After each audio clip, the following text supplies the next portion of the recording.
so much. I appreciate you for being patient. You know, technology has its own mind these days. So what we'll do is we'll go ahead and jump in, and then I guess we'll reintroduce ourselves. Reintroduce yourselves at the beginning, ladies, of the question, when I point the question to you. And then at the end, we'll reintroduce ourselves and leave them with a taste of what it is that we do in our expertise, since now we're like kind of short on time. So first, yeah, Jennifer. I was just going to suggest maybe if people have questions they're dying to have answered, put them in Q&A and we'll get to those. Yeah. Thank you, Jennifer. So Jennifer, so for all of you watching us, and again, we apologize for the technical difficulties. The first question with regards to our topic of turning passion into profit as an entrepreneur is identifying passion. And I directed this to Jennifer. How did you identify your passion? And at what point did you realize it could be turned into a profitable business venture? And there's a part 2 of that, but I'll let you answer that part first. So I'm going to answer it quick so other people get a chance to. So there were things, when things bring you joy and they don't feel like work. If I look at all the businesses I've had and all the different roles I've played overall, that's kind of the common theme. Not that it doesn't eventually feel like work, but things that bring you joy and don't feel like work and like you're naturally good at. People often say like, oh my gosh, you're so great at that. Or, like to you, it might feel like just a normal thing. Everyone should know how to do it, but to other people, it's not. So that's where I would start. And what was the second part? And the second part of that question is, what advice would you give to others struggling to find their entrepreneurial calling, for such as, I'm good at several things and I like doing several things, but I'm not really sure which one I should jump into. Do your homework. Find out which one you can get paid to do. I love it. Okay, thank you, Jennifer. We're going to go to our next panelist. And this question is balancing passion and business sense. How do you maintain the delicate balance between following your passion and making strategic business decisions? And I want to direct that to you, Safia. Sure. So welcome, everybody. We were chatting away and introducing ourselves, and you weren't hearing or seeing us.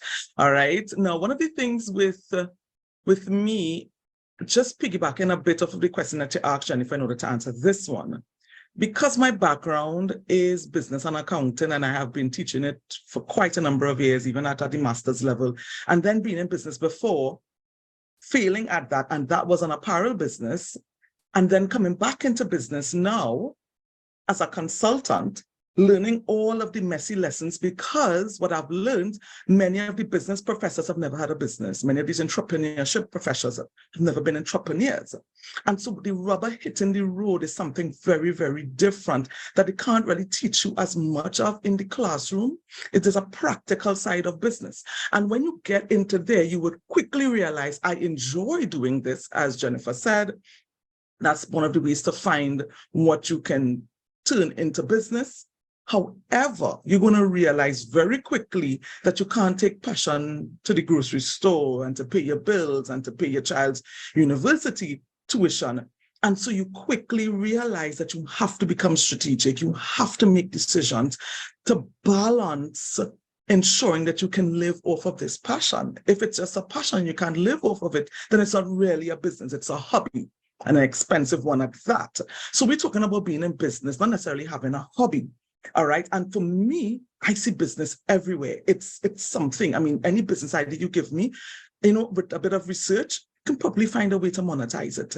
And the truth is, once you learn how to solve problems and to convert your passion into a problem-solving solution, you'll probably make money.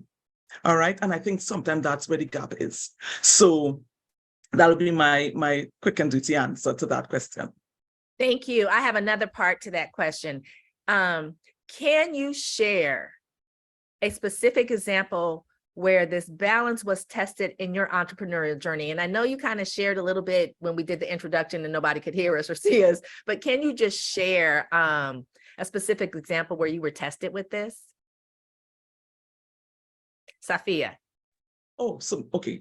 So what happened is when I went into business the first time, it was a family-run business, and the emotions that get tied up in family-run situations. Sometimes people don't take you seriously as if it is you're the boss, the way investments are made, the profits, and all of those different things. And wanted to keep family intact, sometimes we make decisions that are not in the best interest of the business. And so we would have failed. You know, I made a decision at one point just to sell it because we were crashing. Yet we were crashing big time.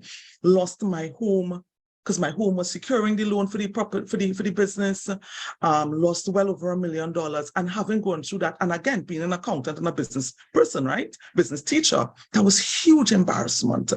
And then had to go back out into the workplace, pay off debt, all of that, continue to grow in my career, ended up a CEO of an organization, but that pull to business was still there. How do I mount the fear of this immense failure that I had, also being a single parent, knowing that I was making good money as a CEO? Like, Safia, are you crazy? What are you going to do? But the pull of business was there.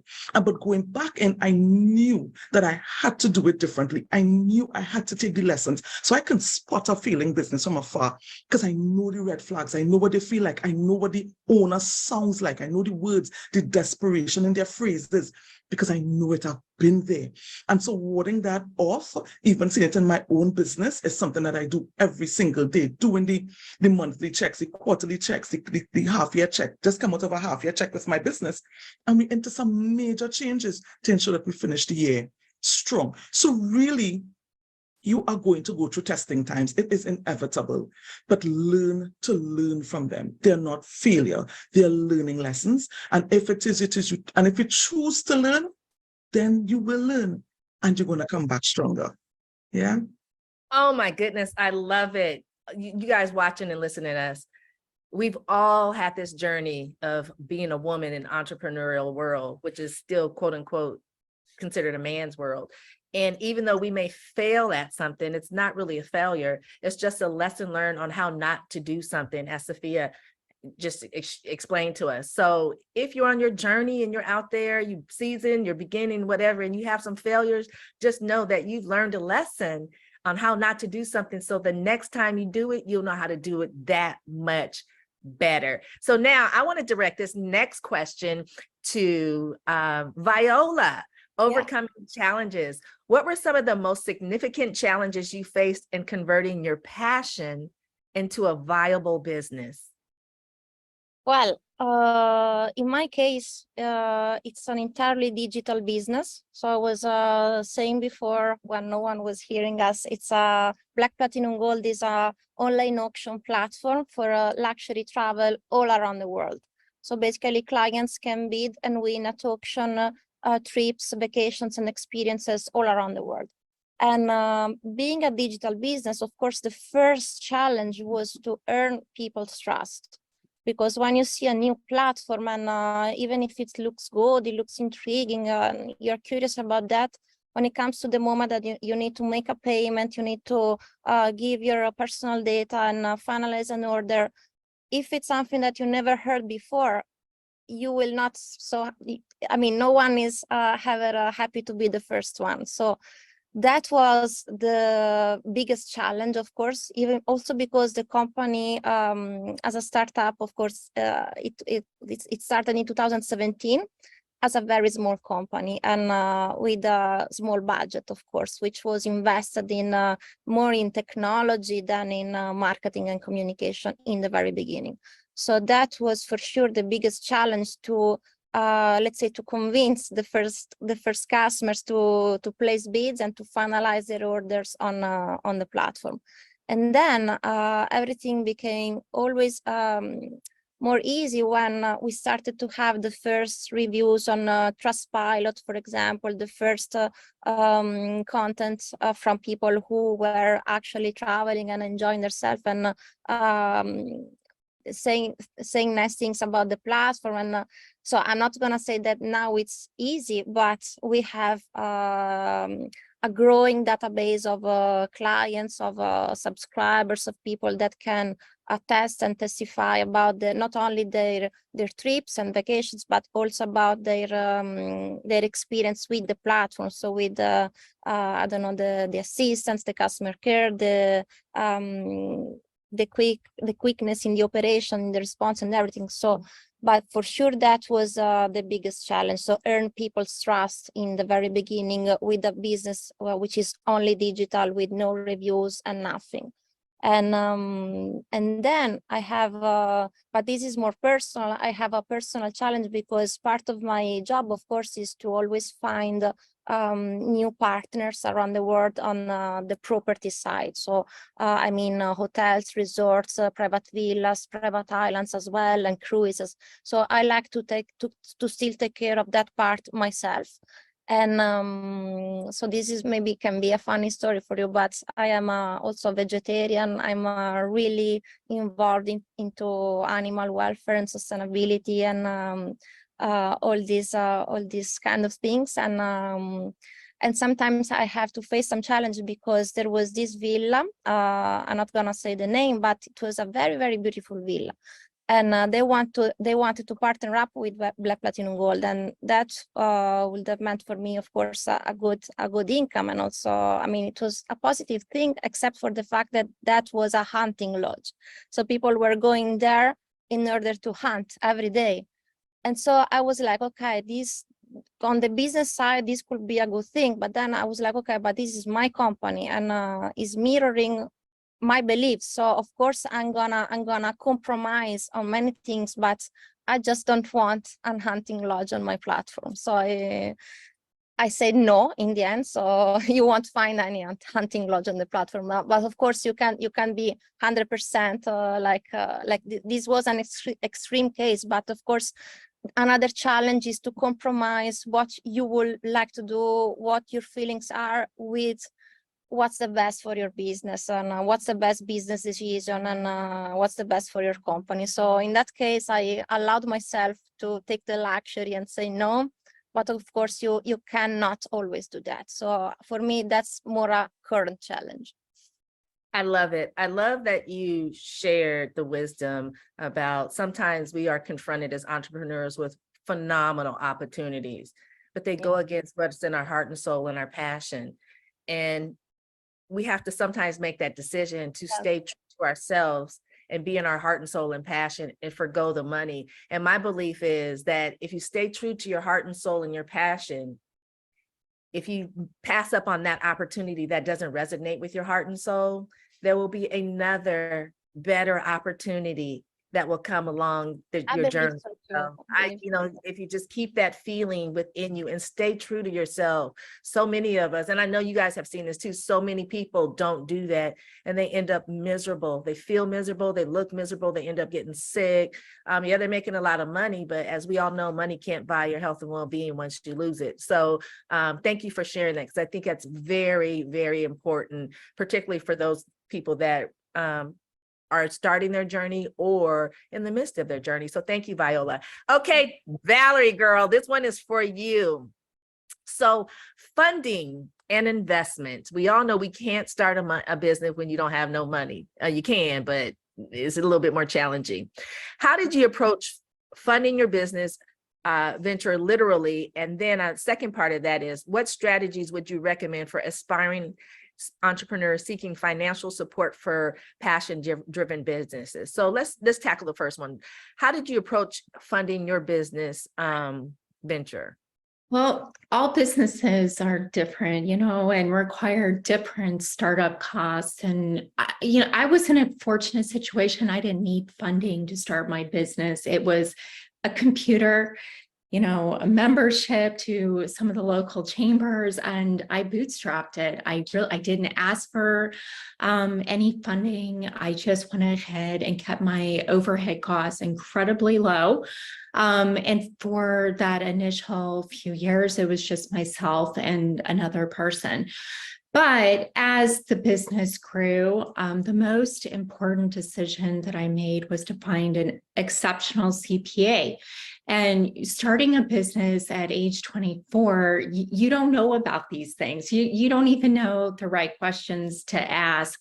But surrounding yourself with people that are smarter than you, that have lived through it, that have already, lived through some of those mistakes is really important. For most businesses, there's going to be startup costs, there's going to be overhead expenses. And it is critical to have a strong financial plan. I believe that the business is only as healthy as its books. If the books are strong and well cared for and it's prioritized, the business will manifest into a very healthy organization. I think it's also really important to have a great personal relationship with the bank. That is something that, again, when I first started off, I didn't think about that. Any bank was fine, but as you're building this business and it's so personal to you, and I can't speak for everybody, but I know all of us have had those critical moments where it's kind of, is this going to go? Is it going to be successful? Am I going to be able to pay my bills? I also am a single mother, and when you have a child, you have to think about the world in a different limelight. And so taking care of your finances and having or getting help with your finances is so important. As women, I don't think that this is often impressed on us. I don't think that we're taught or trained that we need to be mindful of the financial cash flow and all of that. So as far as advice for entrepreneurs that are trying to obtain financing, find the best financial consultants and advisors that you can. Let them help you really run a cost analysis to make sure that you're going to be able to keep this going long run, or it's not going to break you. I think that the acceptance of debt in this society is out of control, and it's hard to live with that burden and go to bed at night and be thinking about that burden. And so we do have to balance our passion with the finances. Our heart and our head have to align in this. Thank you so much, Val. Can I jump in here a bit, Yes, Rochelle, if you yes. don't mind? And then we'll have Jennifer jump in as well, because she's got some Sure. information about venture capital funding. Sure, because I'm a chartered accountant and that's actually part of one of the businesses that we do have. One of the things I wanted to add to what Valerie said, phenomenal answer and really on point. One of the things I want to add is we have to also be capable of taking the advice that these consultants provide.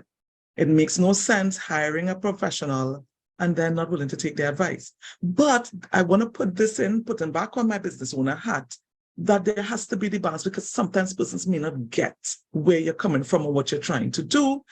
And so sometimes you may have to know when to say, okay, no, I'm going to do it my way, but you have to be so careful. Don't hire an expert or somebody who is really excellent in their craft and then don't take their advice. You're going to be spending top and much. I just wanted to throw that in there just to piggyback on what Valerie said. Thank you, Sophia. That's very important. And also, I love the point that Valerie made is when you go to your bank, just establish a relationship with your banker. You will get a personal banker, and that personal banker can move mountains when you need additional cash flow that you can't get if you don't have that relationship. That was key for me in how I took one of my business to becoming a top 50 woman-owned business in Silicon Valley. Establish that relationship with a personal banker. Jennifer, can you jump in and share some information about the funding with venture capital? Yeah, so nothing changes when you want venture capital. You still have to keep track of your money. It's not free money. It doesn't mean you can go out and buy yourself a car. You still have to be very careful. So first and foremost, I would say take advantage of every free resource that's out there. There are tons of accelerator programs that don't take equity. There are tons of free things out there for women especially, but like look at your local college, look at tech colleges, look at universities. They often have free or very low cost programs where you can test things, you can pitch and pitch and pitch and pitch until you get it down. You have to have a good story. You have to have proof. It's really a lot like a bank. And then kind of based on what Viola said, this is also a relationship, and you also have to keep your own values in mind. Just because someone offers you money, you really have to look at that person and say, do I want to have a marriage type relationship with you or not? And we've been very blessed to have really amazing investors who continue to support us, who continue to do research on our behalf, who continue to be really, really great partners. And that's because our founder was really, really picky. Like, she did our first our seed raise in 5 days. And she just went in, she was very direct. This is our story. These are our customers. This is how much we want. You have 5 days and we're done. And that's something that I don't think enough women get taught. Like, you have something of value, go in, tell them what you want. Either they want to be part of it or they don't, but don't get in that mode of like, I'm panicking, I need money, I'll take anything, I'll do anything. Like, don't do that because you will pay for that one way or another. Yeah, it comes with the price. I agree. Yes. Oh man, if you guys are in this room with us right here, these ladies are dropping some, as we say, some dimes on you. We have all had lessons learned, and we're sharing what we've had to go through as quote unquote might have been failures or real extreme struggles, so that you don't have to do that. When I started my business at the age of 21 and a half, I didn't have anybody to go to. There was no internet. Okay, I'm dating myself. This was way before internet or cell phones. In fact, I just had an Apple IIc computer. But but this is very, very important. That's why we have this community, because when we can share information like this, it helps another sister not to have those struggles that we have all had and we want you all to avoid. So let me just jump, I'm getting so excited, but let me just jump into the next question. Marketing and branding. How did you create? And we'll go to you, Viola. How did you create a brand that reflects your passion?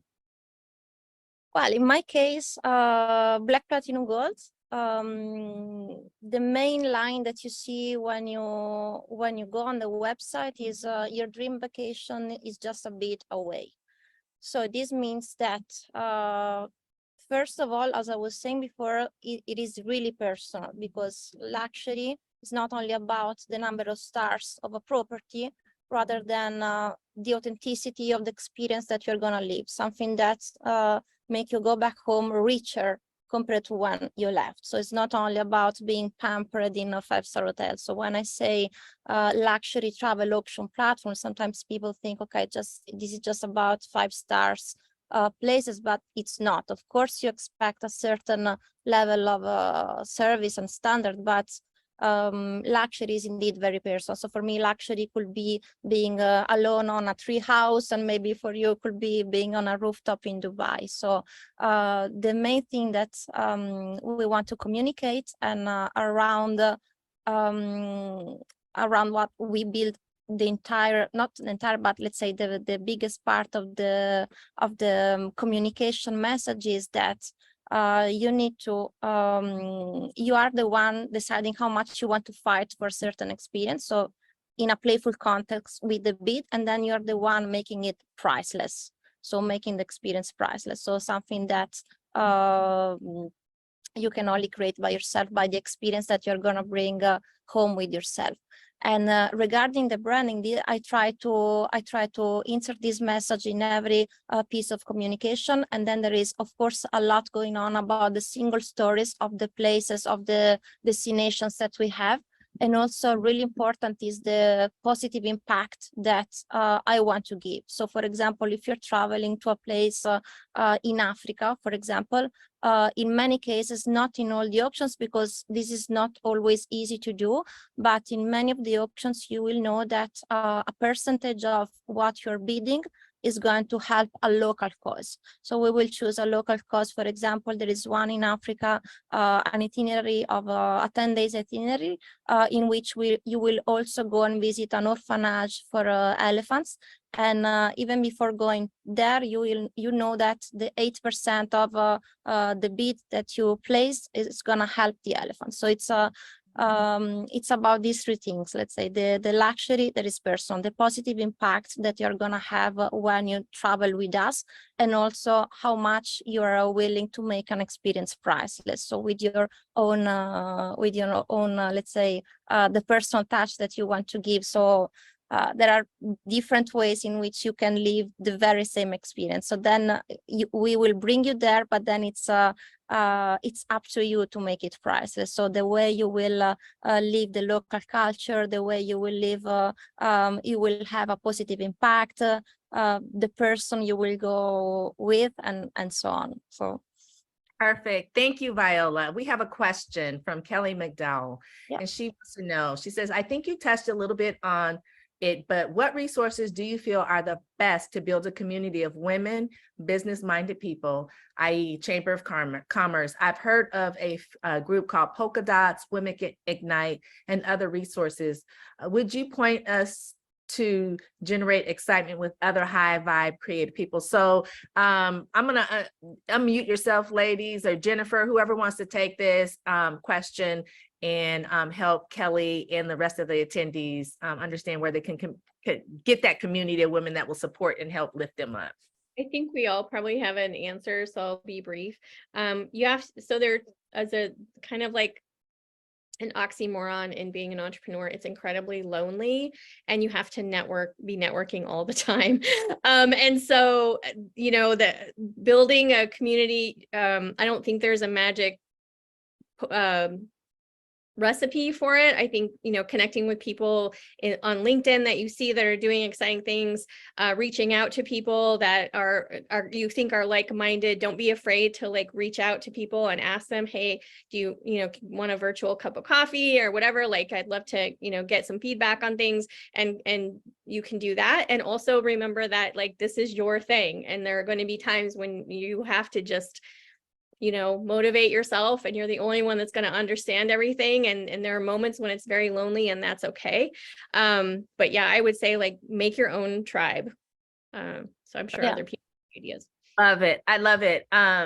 With regards to that, I want to just share that each time that my business scaled up, it was because I was in a community where I got access to information that I didn't even know I needed from women that were supporting me. When I needed that good accountant that really was a really good accountant, I got that from a community, the National Association of Women Business Owners. When I needed to find out how I could get some media coverage, again, it was from a community. When I needed to connect with government contracting, I got that from a community of called Black Women in Construction. So it is really important to find out all the communities that are available to you as a woman entrepreneur, and then just go check them out. Some of them will be a fit, like, you have those shoes you like, and some don't fit. But you will find that when you are in a community, you will be able to do some things and have access to information that you won't have if you stay that solopreneur and stay stuck behind your computer, working your bones, your fingers to the bones. Okay, so I'm not sure if we're going to get extended time, and so I want to be honorable of our time, and I want to ask this question with regards to advice for aspiring entrepreneurs. What advice would you give to an aspiring entrepreneur who wants to turn their passion into profit? And what are we'll just stop right there because I'm not really sure how much time we're going to have. Valerie, what would you say to that? Just something real quick and short. So I would say get started right away. Don't overthink it. Don't hold back. Jump in, get an awesome mentor or a couple of mentors, and maybe avoid advice from your family, because sometimes they are the worst and would rather you take the good old-fashioned traditional route, because they want you to be safe and happy, but you do have to take risks in life. And so I would say just do it.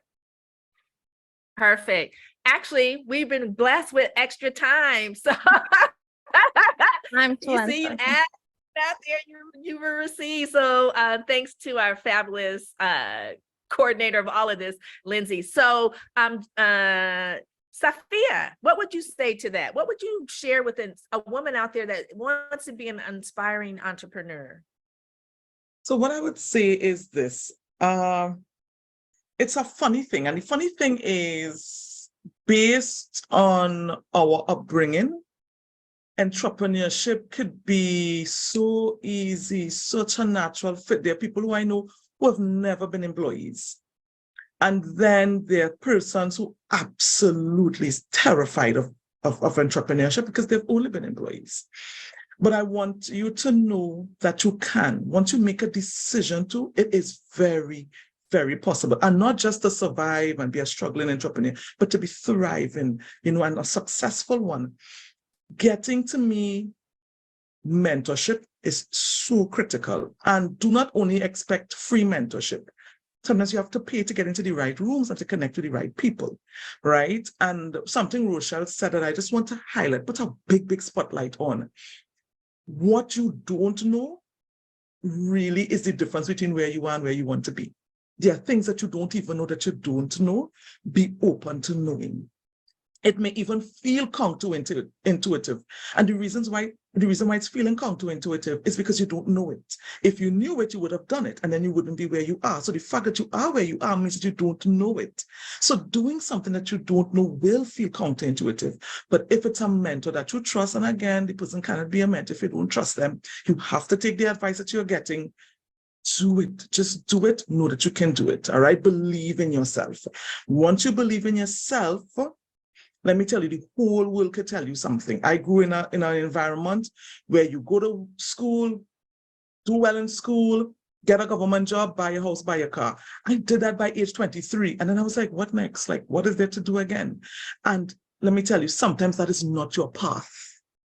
Sometimes your path is just changing the whole line of your family. Sometimes the path is just changing the way the world does certain things, like Valerie introducing social media to her clients in 2005. Sometimes your path is to be that pioneer, is to be that trailblazer. So go off and be it. You can do it. That's my advice. Oh, I love that. Oh my gosh. So, Very go, motivating. Wow. right? Go out and be that trendsetter that you are, because if you have that passion that you want to turn into profit as an entrepreneur, that's already your green light. So don't be afraid. Go out and do it. These ladies are sharing some words of wisdom. I'm telling you guys, when I started my business, I didn't have any of this. And so I just feel so blessed that we are here to be able to share our good, our bads, our pitfalls, and our struggles to get how we got to where we are today so that all of you can avoid that. Okay, so since we got some extra time, I'm so excited. We do have a question. Okay, you're welcome, Kelly. You're very welcome. I want to talk about this because I don't know about anywhere else around the world, but this was really important, and it came about during the whole COVID pandemic. Inclusivity and diversity. In what ways have you ensured that your business fosters inclusivity and diversity, particularly as it relates to women's roles and leadership and entrepreneur? And Jennifer, I would like you to start answering that question for us, please. So that's a really big deal. One of the reasons I'm willing to work for someone else right now is that it's a really big deal at our company. And in fact, we are overwhelmingly not middle-class white people. And so now that I'm in a stage where I can hire people and I'm building a team, I specifically go out and look for marginalized individuals. And I'm kind of unwilling to hire, I call it what you want, but unless they're from a marginalized group, I'm probably not going to hire them. And that's just something that I'm personally allowed to do because it fits my values. And now that I have a little tiny bit of power, I want to use it for that. What about you, Valerie? Because I know you're also in the US as well. Yeah, I love this question. And this workforce has changed so much with women. A lot of women had to take on a lot of responsibility when we had the at-home learning going on with our kids. And when we changed our business model a year and a half ago with recruiting from all over the world, and also we had a tremendous number of women who couldn't work and go to a regular job at the office anymore, because they had home responsibilities. And we have been so fortunate to have these talented women that want to work, but also raise their children. The other thing that's happened in this, as a result of the pandemic, was generational changes, and the different worth ethics and values that we see from the younger to the older generations. And our agency has diversified the age of our staff, the socioeconomic background. We also have staff overseas that have a variety of cultural, religious backgrounds. And so we want our team working in a diverse environment where we can learn from each other, economically, religion, gender, and age, race. It's so important that we figured this out, but I think the driving force behind this is who really wants to work. And what Jennifer is saying, I don't know what the profile, but I want to work with people who want to work and get work done, and still value the feeling of accomplishment at the end of the day for making a contribution. Excellent. Thank you. Thank you for sharing. I appreciate that. They're loving our session. I just want to let you panelists know that they're loving our session, and they love our high energy and the words of wisdom that we're sharing. So we're going to keep doing it. Okay. Just keep the energy up and keep doing it. So I want to ask this question, and I'm just going to put it out there. So whoever wants to answer it, just step in and command that throne, as I say. Measuring success. So often we are so hard on ourselves. We are so hard on ourselves, and we want to be this perfect vision of, I want to go back, say like Queen Nefertiti commanding her empire, or Oprah Winfrey commanding her empire. We want to be perfect. And we all know that life is not perfect, and we definitely aren't perfect. So that we don't be so hard on ourselves, how do you define and measure success in your business? And whoever wants to jump in and answer that question, please feel free. I can start the answer, but I'll try to be brief because I would love also to hear the answers from you. In my case, I don't think that success is like a finish line.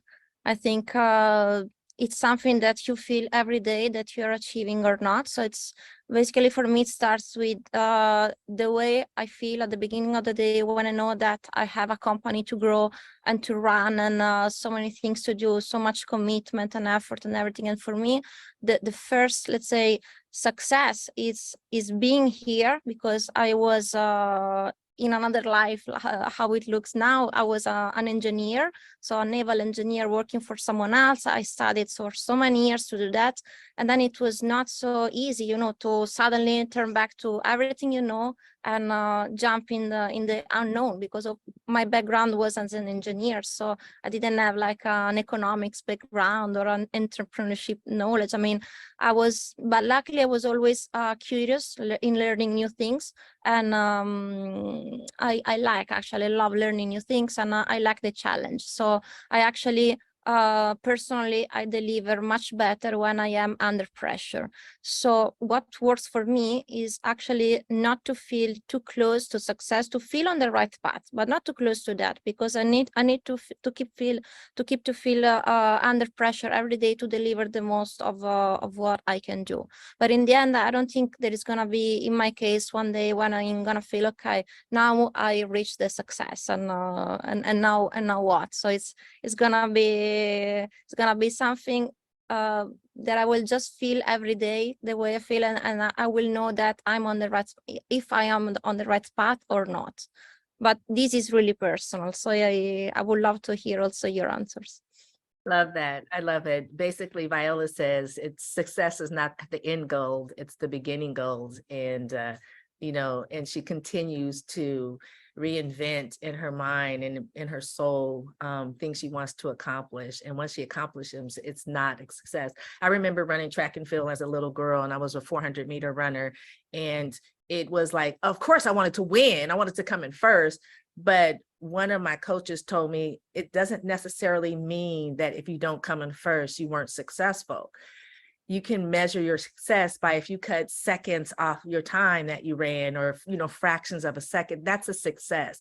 And as little as it is, and it's not necessarily winning that blue ribbon, it still gave me a sense of gratification. So if I didn't come in first and I was able to still cut my time down, I felt really, really validated. And I kind of use that in my businesses today. It's not necessarily the money I make at the end of the year or, you know, the bottom line. For me, it's about the lives I've changed. And I hear that and I feel that and I receive that, because in essence, it really is a journey, and it just keeps evolving as we go. As I say, we travel down our path to bliss. So a second part of this question is, kind of just answered it a little bit, but I'm going to put this out to the panelists, is it solely profit driven, or are there other factors that contribute to your sense of accomplishment and fulfillment as an entrepreneur who's turned her passion into profit? Who wants to take that? I would, oh, go ahead. Okay. So, Go ahead. so I'll be quick. For me, this is a big one. And the reason why is because, so I'm hugely competitive, and I used to run track as a girl as well, a young girl. And let me tell you, it was about winning. One time my son came to me and said, Mom, as a young child, right? He's saying to me, Mom, it's not about winning, it's about enjoying the journey. And I said, told you that fully. Listen, it's about winning. Nobody enters a race to come second. So that's just the little competitive side of me. However, being in business, it's so important for me to remember my why I went into business. Making money, yes, but I was making money as a corporate executive. Decent money as well, too. For me, it was the freedom that it allowed me and the opportunity to be there for my son and for myself in a way that I couldn't be when I have to ask someone for vacation, or have to ask someone else to do certain things. There's so many elements of that for me that I had to be able to articulate and nail down so that I could have kept that balance. Because when it is you're building a business, you don't always hit your income targets, or you may try a new strategy and it just doesn't produce the way you expect it to. And so in that moment, I didn't fail. I learned, why didn't it work? And then I take it and I go again. I tweak and I go again. However, these other elements in my life that was so important to me, being able to achieve those, like, for example, I work much longer hours now as an entrepreneur. It's part of it. I don't feel nearly as stressed. I was on high blood pressure medication. I'll give you, for example, that's something that runs in my family. My father died at age 25, high blood pressure. And I was on medication as in my early 20s. And when I went into entrepreneurship, coming out of corporate, my medication dropped by half. That was a win for me, because the stress levels were different, even though it is stressful to have your business, because it was more aligned with who I am and my bigger why in my life. I felt that was a win already. And so that's also something you want to build into how you measure success. What do you want your life to look like? Why are you going into business? What do you hope to achieve from it other than just making money? Because you can make money in so many different ways.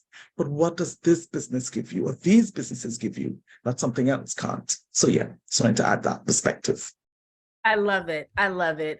We could go on and talk so much more. And I just want to share, for me, when I first started my business at the age of 21 and a half in a male-dominated industry, it was always in my mind that one day I'm going to retire when I'm 45. Well, I'm well past that, but I wanted to be able to work anywhere around the world and still be able to command my business.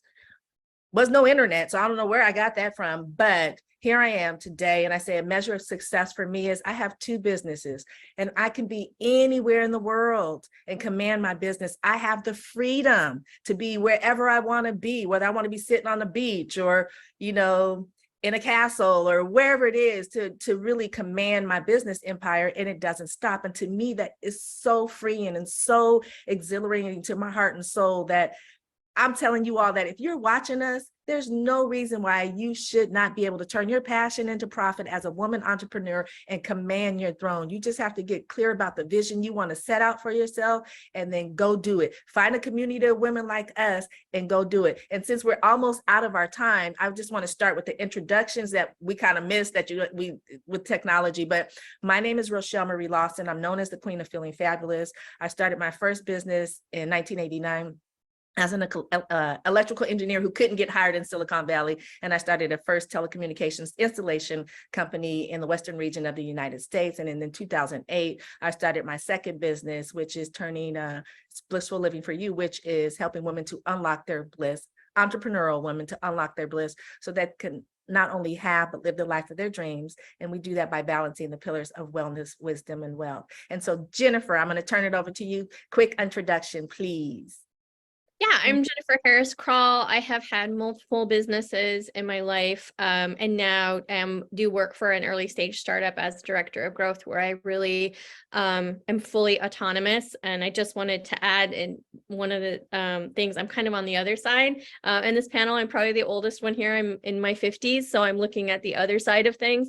And the way I'm measuring success today is how many people can I bring in and coach and mentor in their career and help them reach their dreams as their boss. And that's really fulfilling. So I will pass it on to, well, I'll let Rochelle let you decide. We do that at our company. We pass it on. So I always Safia, share. Okay, sure. So Safia Johnson from, because I just picked up the pronunciation, but from beautiful Trinidad and Tobago in the Caribbean.